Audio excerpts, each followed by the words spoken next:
Magandang hapon mga ka-happy hour. Narito ang mga balita para sa MBC TV Network News Update, 5 PM edition. SP Cheese Escudero, hindi tutol sa pag-awit at pagbigkas ng bagong Pilipinas Hymn at Pledge sa Senado. Ipinauubaya na ni Senate President Cheese Escudero sa Senate Secretariat ang pagdedesisyon kung ipapatupad rin sa mataas na kapulungan ang pag-awit at pagbigkas ng bagong Pilipinas Hymn at Pledge tuwing flag raising ceremony.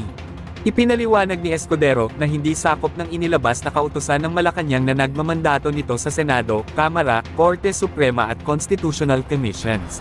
Aniya, independent na desisyon na nila kung gagamitin ang bagong Pilipinas Hymn at Pledge, pero para sa Senate leader, hindi naman siya tutol dito.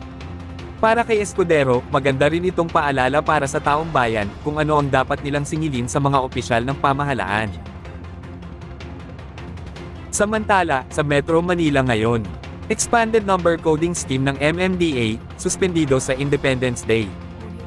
Sa abiso ng MMDA, suspendido ang pagpapatupad ng Expanded Number Coding Scheme sa Miyerkules, June 12 o pagdiriwang ng ika-126 na anibersaryo ng kalayaan ng Pilipinas, isang regular holiday. Inaanyayahan ng publiko na makibahagi sa mga aktibidad na inihanda ng pamahalaan para sa selebrasyon sa Quirino Grandstand at Rizal Park sa Maynila simula ngayong araw hanggang sa Independence Day o June 12. Ating alamin ang mga latest update mamayang alas 5:30 ng hapon sa programang Metro Manila Ngayon, Afternoon Edition. Bago tayo magpaalam, mahigpit na kinokondena ng Manila Broadcasting Company ang ginagawang pananakit ng mga miyembro ng grupong Manibela sa aming reporter na si Val Gonzales. Nangyari ang insidente, habang ang aming reporter ay nasa gitna ng coverage sa kilos protesta ng transport group sa East Avenue, Quezon City. Ang mga kaparehong panghaharas ay malinaw na pagsikil sa karapatan sa pamamahayag, at walang puwang sa isang sibilisadong lipunan. Determinado ang kumpanya na papanagutin ang mga nasa likod ng pananakit sa aming reporter, upang hindi na maulit ang mga kaparehong sitwasyon. Sa huli, makakaasa ang publiko na mananatiling committed ang MBC DZRH sa pagtataguyod ng katotohanan, sa ngalan ng patas at malayang pamamahayag.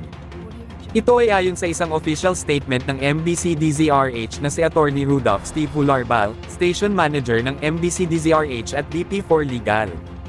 At yan ang mga balita para sa MBC TV Network News Update, 5 PM edition. Samahan ninyo kami bukas, mula alas 9 ng umaga, hanggang alas 5 ng hapon.